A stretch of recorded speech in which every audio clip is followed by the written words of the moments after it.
নমস্কার বন্ধুরা, আমার রান্নাঘরে সবাইকে স্বাগত। এখন শীতকালে বেশ ভালো গুড় পাওয়া যায়, আর নলেন গুড় যদি হয় তাহলে তো কোনো কথাই নেই। আজকে চলো এই নলেন গুড় দিয়ে কিভাবে পায়েস বানাতে হয় সেইটা তোমাদের সঙ্গে শেয়ার করছি। আশা করি তোমাদের ভালো লাগবে। তো প্রথমেই এখানে আমি 2 টেবিল স্পুন আমি এখানে গোবিন্দভোগের চাল নিয়েছি, কারণ পায়েসটা করব, তাই জন্য পায়েসটা গোবিন্দভোগের চালেই বেশি ভালো হয়। তো এই চালটা এখন প্রথমে ধুয়ে নেব, তবে বেশি ধোবো না, কারণ গোবিন্দভোগের চালের মধ্যে একটা বেশ ভালো সেন্ট থাকে, সেই সেন্টটা তাহলে চলে যাবে। তো সেই কারণে একবারই আমি ধোবো। তো একবার ধুয়ে নিয়েছি, ধুয়ে নেওয়ার পরে তারপরে এখানে আমি এই 1/2 চামচ মতো ঘি দিয়ে দিয়েছি। ঘিটা দিলে আরও মানে বেশ একটা সুগন্ধি বেরোয়। তো আর তাছাড়াও বেশ চালটার সঙ্গে ভালো করে মাখিয়ে নিলে কি হয়, যে চালটা একটা একটা গোটা গোটা থাকে, চালটা কিন্তু একটার সঙ্গে একটা গায়ে লেগেও যায় না। তো সেই কারণেই ঘি দিয়ে মাখা। তো এখন এটাকে সাইডে রেখে দিলাম, আর এখন একটা গ্যাসে বেশ বড় দেখে একটা কড়াই বসিয়ে দিয়েছি, কারণ পায়েসের ক্ষেত্রে একটু বড় দেখে কড়াই না হলে ভালো হয় না, একটু অসুবিধা হয় ছোট কড়াই নিলে, তাই চেষ্টা করবে একটু বড় দেখে কড়াই নিতে। তো এখানে আমি 1 লিটার দুধ দিয়ে এই পায়েসটা তৈরি করে দেখাবো। তো এই পুরো 1 লিটার দুধ দিয়েই শুধু পায়েস হবে, আমি কোনো মিল্ক পাউডার কিচ্ছু দেবো না, শুধুমাত্র এই দুধ দিয়েই পায়েসটা পুরো করে দেখাবো। তো এখন দুধটা প্রথমে জাল দিতে হবে, কারণ কাঁচা দুধ ছিল তো, দুধটা একটু দেখো এখন জাল দিতে দিতে বেশ একটু ফুট এসে গেছে। তো এখন আমি এই সময় একটা তেজপাতা, গোটা তেজপাতা আমি দিয়ে দেব। তো গোটা তেজপাতাটা দিয়ে দেওয়ার পরেও আরেকটু বেশ ভালো করে নাড়িয়ে দিচ্ছি, যাতে তেজপাতাটা একদম দুধের মধ্যে ডুবে যায়। এখন এটা ভালো করে এরকম নেড়ে চেড়ে দিচ্ছি, নেড়ে চেড়ে দেওয়ার পরে দুধটাকে আরেকবার বেশ ভালো করে ফুটিয়ে নিচ্ছি। ফুটিয়ে নেওয়ার পরে চালটা আমি আগে থেকে দিয়ে দিয়েছি। যে চালটা যখন দিচ্ছি তখন হয়তো ভুলবশত ভিডিওটা অন হয়নি, তার জন্য ভীষণ দুঃখিত। চালটা আমি পুরোটাই দিয়ে দিয়েছি। আর এখন এটাকে ভালো করে একটুখানি ফুটিয়ে নেব। তা তবু তোমাদের একবার করে আমি চালটা যে দিয়েছি তবু একবার আমি দেখিয়ে দিচ্ছি। তা প্রথমে একটুখানি ভালো করে নেড়ে নিচ্ছি, নেড়ে নেওয়ার পরে তারপরে একটু বেশ ফুটিয়ে নিচ্ছি। ফুটিয়ে নেওয়ার পর তারপর তোমাদের একটু দেখিয়ে দিচ্ছি, সত্যিই আমি কিন্তু চালটা দিয়ে দিয়েছি। ভীষণই দুঃখিত যে চালটা যখন দিয়েছি তোমাদের তখন দেখানো হয়নি। তো চালটা দিয়ে দিয়েছি, দিয়ে দেওয়ার পরে তারপরে আমি এটাকে ভালো করে একটুখানি ফুটিয়ে নিচ্ছি। আর এটাকে কিন্তু বারবার করে এরকম নাড়তে হবে, না নাড়লে দুধের মধ্যে সর পড়ে যাবে, আর পায়েসের মধ্যে সর পড়ে গেলে কিন্তু পায়েসটা খেতে একদমই ভালো লাগে না। তো সেই কারণে চেষ্টা করব যে কন্টিনিউ এটাকে নাড়তে।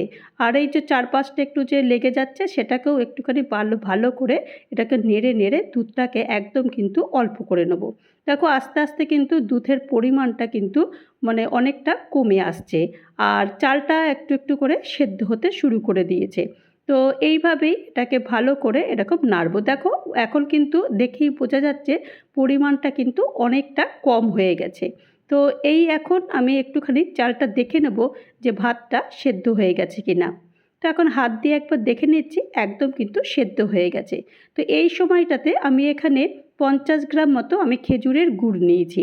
এই খেজুরের গুড়টাতে প্রথমেই আমি একটু 2 চামচ দুধ দিয়ে এটাকে রেখে দেব, কারণ এই 2 চামচ দুধ দিয়ে রেখে দিলে কি হবে, যে আমি যখন এই পায়েসের মধ্যে এই গুড়টা দেব তখন একদম দুধটা ফাটবে না। অনেক সময় ডাইরেক্ট শুধু মানে গুড়টা দিয়ে দিলে না দুধটা ফেটে যায়। আর এখানে 1 কাপ মতো আমি নলেন গুড় নিয়েছি। এই নলেন গুড় আর গুড় দুটো মিলিয়ে আমি পায়েসটা করে দেখাবো। তো এখন যে গুড়টা আমি এই দুধের মধ্যে মিক্সড করে রেখেছিলাম সেই গুড়টা পুরোটাই এখন দিয়ে দেব। দিয়ে দেওয়ার পরে তারপরে এটাকে ভালো করে নাড়বো, যাতে করে গুড়টা যে দিয়েছি সেটাও বেশ ভালো করে গলে যায়। আর দেখো ভালো করে যেন রঙটা চলে আসে, আস্তে আস্তে কিন্তু রঙটা আস্তে আস্তে চলে আসছে। তো এইভাবেই আমি ভালো করে এটাকে নাড়বো, কারণ যে গুড়টা দিচ্ছি সেই গুড়টা কিন্তু পুরোটা এখনও গলেনি। তো সেই কারণে এটাকে ভালো করে এইভাবেই হাতা দিয়ে এটাকে নাড়তে হবে। আগে থেকেই আমি দুধের মধ্যে কিছু কাজু কিশমিশ এটাকে ভিজিয়ে রেখে দিয়েছিলাম। দিয়ে দেওয়ার পরে তারপরে এটাও কিন্তু দিয়ে দিলাম। দিয়ে এখন এটাকে ভালো করে এটাকে নাড়বো। তবে এর মধ্যেই আমি একটা কথা বলে রাখি, তোমরা যদি ভাবো যে এখানে এলাচের গুঁড়ো দেবে, তোমরা তাহলে এলাচের গুঁড়ো দিতে পারো। আমি এখানে এলাচের গুঁড়োটা আমি অ্যাভয়েড করি, কারণ এখানে এই যে নলেন গুড়ের এত সুন্দর একটা গন্ধ, তোমরা নিজেও জেনে থাকবে যে নলেন গুড়ের একটা খুব সুন্দর গন্ধ। নলেন গুড়ের একটা খুব সুন্দর গন্ধ থাকে বলে আমি যখনই পায়েস করি তখন আমি এলাচের গুঁড়োটা দিই না। তবে তোমরা যদি চাও তাহলে অবশ্যই এলাচের গুঁড়োটা দিতে পারো। আর এখন আমি এই যে নলেন গুড়টা নিয়েছিলাম সেখান থেকে আমি এই 3 চামচ মতো নলেন গুড়টা দিয়ে দিয়েছি। কারণ আগেও আমি গুড় দিয়েছি আর এখন একটু দিচ্ছি, সেই কারণে মিষ্টিটা অবশ্যই তোমরা তোমাদের স্বাদ অনুযায়ী দেবে। তোমরা যতটা মিষ্টি খাও সেই মিষ্টির অনুযায়ী গুড় আর এই নলেন গুড় দুটো মিক্সড করে এটা দিয়ে দিতে পারো। আমি আমার স্বাদ অনুযায়ী মতো দিয়েছি, দিয়ে ব্যাস তৈরি করে ফেলেছি। আর এখন একটা প্লেটে ঢেলে ফেলেছি। ঢেলে ফেলার পর তারপরে একটু বেশ ভালো লাগবে খেতে যে নলেন গুড় ওপর থেকে আমি একটু ছড়িয়ে দিয়েছি। ব্যাস আর কিছুই নয়। আর একটুখানি সাজাবার জন্য ওপর থেকে একটু কাজু কিশমিশ ছড়িয়ে দিয়েছি। ব্যাস আর কিছুই নয়। তোমরা দেখলে কতটা তাড়াতাড়ি আর কতটা সুন্দরভাবে এই নলেন গুড়ের পায়েস তৈরি হয়ে গেল। আশা করি তোমাদের ভীষণই ভালো লেগেছে। তো তৈরি হয়ে গেল আবার নলেন গুড়ের পায়েস। এই নলেন গুড়ের পায়েসের রেসিপি যদি তোমাদের কারোর ভালো লাগে তাহলে অবশ্যই একটা লাইক করো, কমেন্ট করো, পারলে আমার চ্যানেলটা সাবস্ক্রাইব করে আমার পাশে থেকো। আর যারা নতুন বন্ধু হয়ে আমার চ্যানেলে ভিজিট করেছো তাদেরকে অজস্র ধন্যবাদ। আর যারা এখনও পর্যন্ত আমার চ্যানেলটা সাবস্ক্রাইব করোনি তাদেরকে অনুরোধ করব চ্যানেলটা সাবস্ক্রাইব করতে। আবারও নতুন কোনো একটা ভিডিও নিয়ে তোমাদের মাঝে চলে আসব। ততক্ষণের জন্য তোমরা সবাই ভালো থেকো, সুস্থ থেকো আর আমার চ্যানেলের সাথে থেকো। নমস্কার।